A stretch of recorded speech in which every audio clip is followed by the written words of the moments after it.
Hello and welcome to another episode here in Yabong Pilipinas. In this episode, we will talk about the basic elements of communication, namely the receiver and the feedback. Ito yung third out of four episodes on the communication and extension.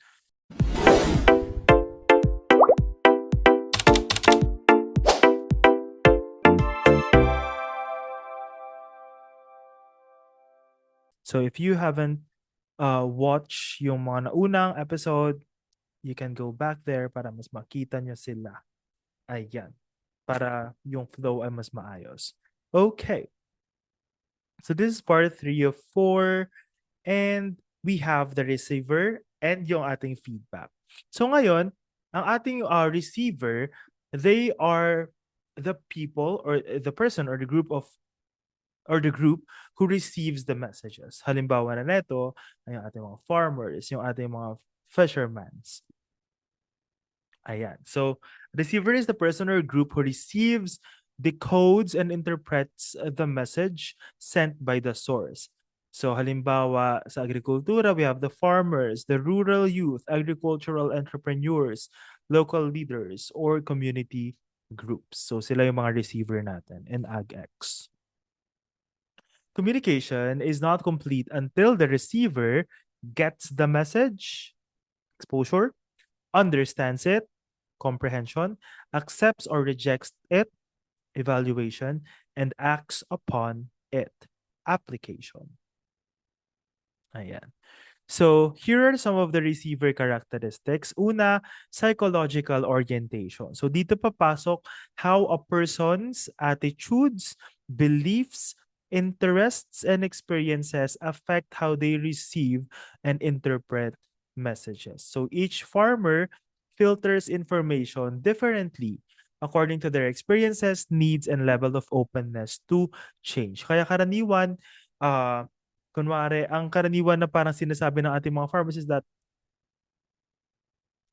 gumagana naman yung dati. So bakit ako magbabago? Parang ganyan. So kasi na-experience nila na okay naman to. Kumita naman ako ng maayos dito.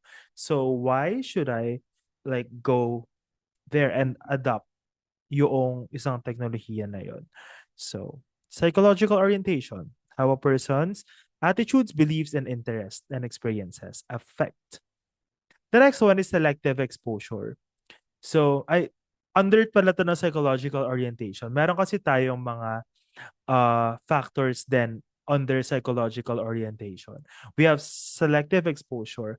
It happens when individuals choose to pay attention only to messages that match their existing interests or beliefs and ignore those that don't. So halimbawa sa extension, a rice farmer may attend a seminar about rice pest control but skip one about goat production because it is irrelevant to his needs. So, ayun siya, selective exposure. Kung ano yung sa tingin ng mga tao, ng ating mga farmers uh, na makakapag enlighten sa kanilang buhay or sa kanilang ginagawa sa life, sa kanilang industry, kumbaga, doon sila pupunta. So that is selective exposure. So ang implication nito is that extension workers should align messages with farmers' current concerns to ensure attention and participation. This is one thing that I also noticed whenever, example, I was able to talk with a set of people na interested talaga sila sa topic na gusto na sinasabi ko. Halimbawa, recently I talked sa Bureau of Soils and Water Management about microgreens versus a community project na parang napilitan lang yung mga participants na pumunta doon kasi kailangan sa requirement ng mga estudyante na nag-invite sa akin dati. So parang ibang-iba yung the way the people that I talked with noong sa Bureau of Soils, of course, meron na silang knowledge on that, etc. Versus sa mga pinilit lang na pumunta sa isang seminar. So, ayun, dito papasok yung selective exposure. So, people expose themselves only to messages that they find relevant or useful. So, makikita mo rin yun sa kanilang galaw, ganon. So selective perception then. It occurs when individuals interpret messages based on their own understanding, beliefs, or biases. So not always as intended by the source. So halimbawa, a farmer hears organic farming is profitable and think it means organic farming requires no inputs. So misunderstanding the message. So karaniwan kasi, ayun nga, again, meron pa ring ano nga siya, di ba, psychological orientation. So kung ano yung experiences nila, beliefs nila, attitudes nila towards something, ayun yung nakaka-apekto sa mga to. So again, selective exposure, ito naman, selective perception. Tinitignan lang nila kung ano yung portion na parang, hala, okay yun na kasi ganito, etc. So ang implication nito is that extensionists must use clear, concrete examples and verify if farmers understood correctly. So dito papasok, karaniwan kapag ako ay nagla-lecture face-to-face, lagi akong pagkatapos ng isang point, talagang may mga questions ba para makita ko na agad if meron ba silang clarifications with that pagkatapos ng isang point, ganyan. So the key point is what is heard is not always what is understood. So kailangan klaro tayo na nagbibigay ng impormasyon sa ating mga farmers. Next, of course, selective retention. And not only farmers, even us actually, for example, dito sa mga lectures ko na to, for sure, hindi naman lahat talaga ay nare-retain ng mga tao. So, there are times that you need kaya dito papasok yung kahalagahan ng rest na hindi dapat dire-diretso ka na para nag-aaral. Ganyan. Kasi mas maunti yung mareretain mo. So, in selective retention, people tend to remember only parts of the message that are consistent with their experiences or beliefs and forget the rest. So, halimbawa, after a training, may isang farmer, ang maalala lang niya is the part about fertilizer dosage but forgets about the safety precautions. Kasi yung dosage lang yung parang kailangan niyang gawin, ganyan. So, ayun yung isa sa mga examples. So, ang implication nito is that extensionists should use repetition, visuals, and practical demonstrations to reinforce learning and memory. So key point, repetition and reinforcement ensure farmers retain critical information. That is why it is very important to have recaps or whenever a point is already raised, para uulitin mo siya ulit, etc. etc. So ayun, o kaya dito na papasok yung kailangan magtatanong, ano nga po ulit yung ganito, yung ganyan, etc. etc. Ayun. Those are some of the techniques that I'm using whenever I go into the community and teach several walks of life. Several walks of life, pero yeah. And of course, selective acceptance. So when individuals accept or reject messages depending on whether these align with their values, traditions, and experiences. Example, farmers may reject the idea of using GMO seeds due to cultural or religious beliefs, even if shown to be high yielding. So this is also, I think, one of the reasons why golden rice and BT corn is not yet like fully like accepted. Like ang dami pang issues surrounding it, 'di ba? So ayun. Ang implication nito sa extension workers, we must respect local values and use participatory communication to encourage acceptance. Acceptance depends not only on message quality but also on alignment with farmers' values. Again, dito papasok yung sinasabi ko kanina or hindi kanina. Sa past na mga episodes na anong tawag? Kasi sinushoot ko to one day. Anong tawag dito? Kailangan kilalanin mo rin talaga muna yung mga audience mo whenever you are going or kailangan may certain form of connection muna. So, ayun. Alignment with farmers' values, and of course, respecting them. So the receiver, again, it completes the communication process through understanding and action. Farmers interpret information through their own psychological filters.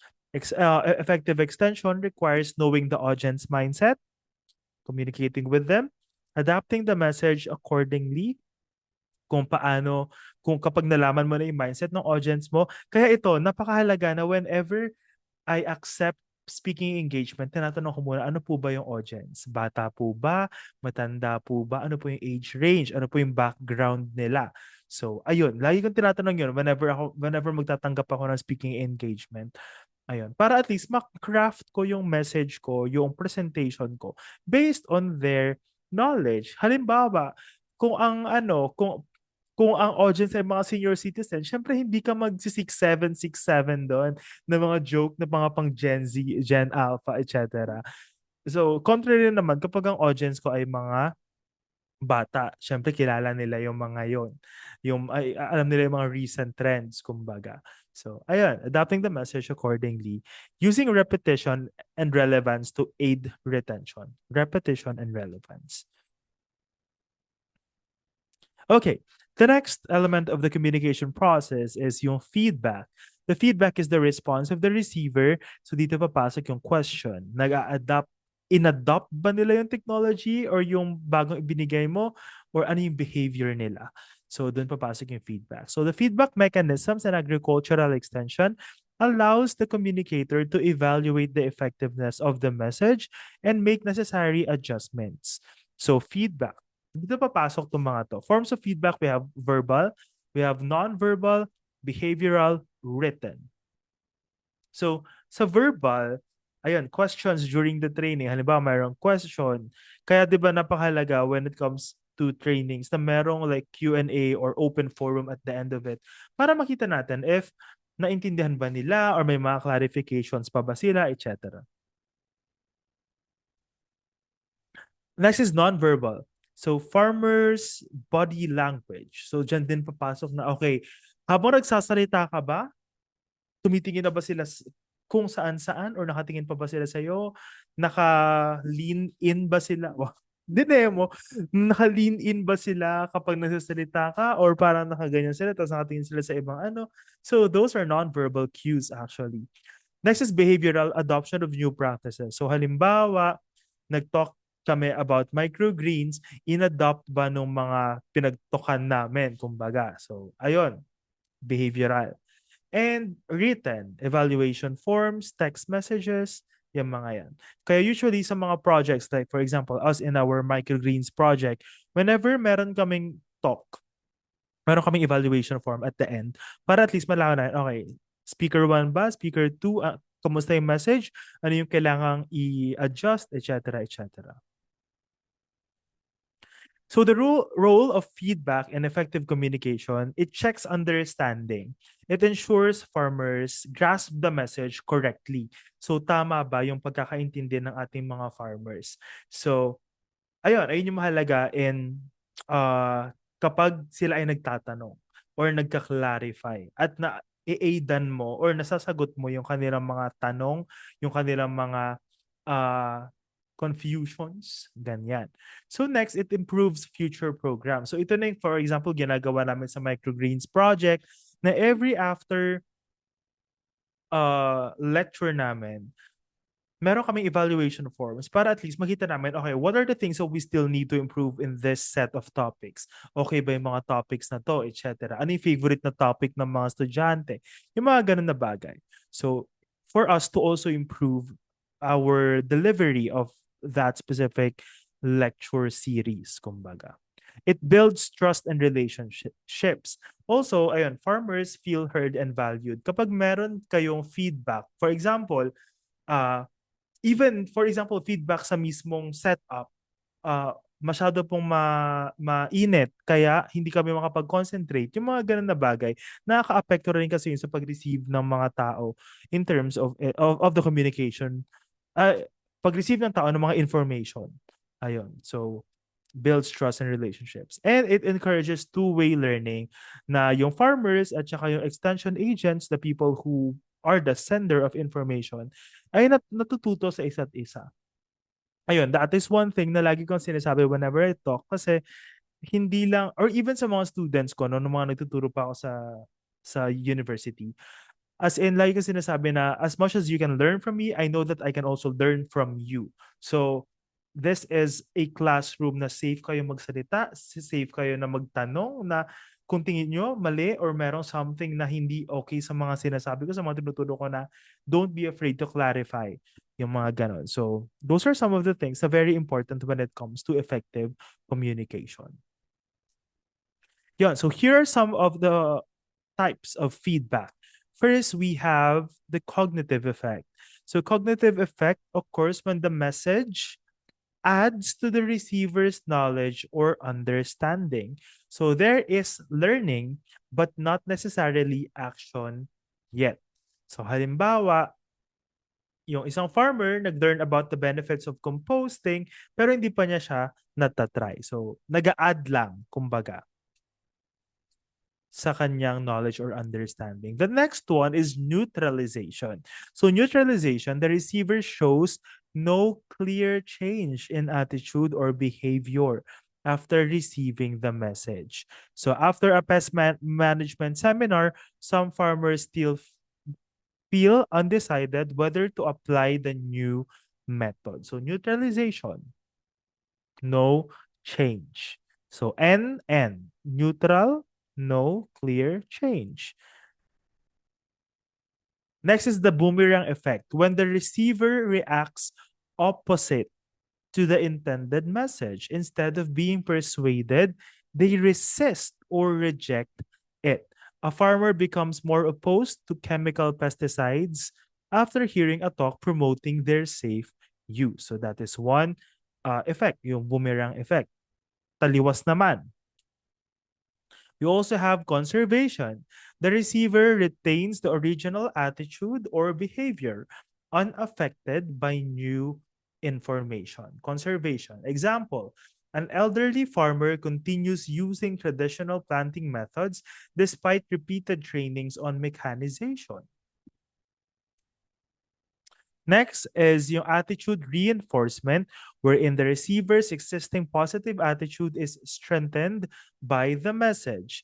Halimbawa, a farmer who already believes in organic farming becomes even more committed after attending an organic agriculture field day. So attitude reinforcement, positive attitude is strengthened. Then we also have shift the opposite sign. The receiver's attitude changes direction from positive to negative or vice versa. So a farmer skeptical of solar irrigation becomes supportive after seeing its cost of savings in a demo farm. Like opposite, ganyan. So ito yung ilan sa mga types. Ito yung summary. So cognitive effect adds knowledge. Neutralization, no change. Boomerang effect, opposite reaction. Conservation maintains attitude. Reinforcement strengthens belief. And shift to opposite sign changes belief. Ayun. And that's it for part 3 of 4 of the communication and extension. If you learned something in this video, kindly like, subscribe, and click the notification bell. I am uploading every Mondays, Wednesdays, and Fridays here in Yabong, Pilipinas. And hopefully matapos na siya by June 2026 or July 2026. I don't know. Sana matapos ko siya. And yeah, I think that's it for this video. Thank you very much for listening and see you in the next episode. Bye.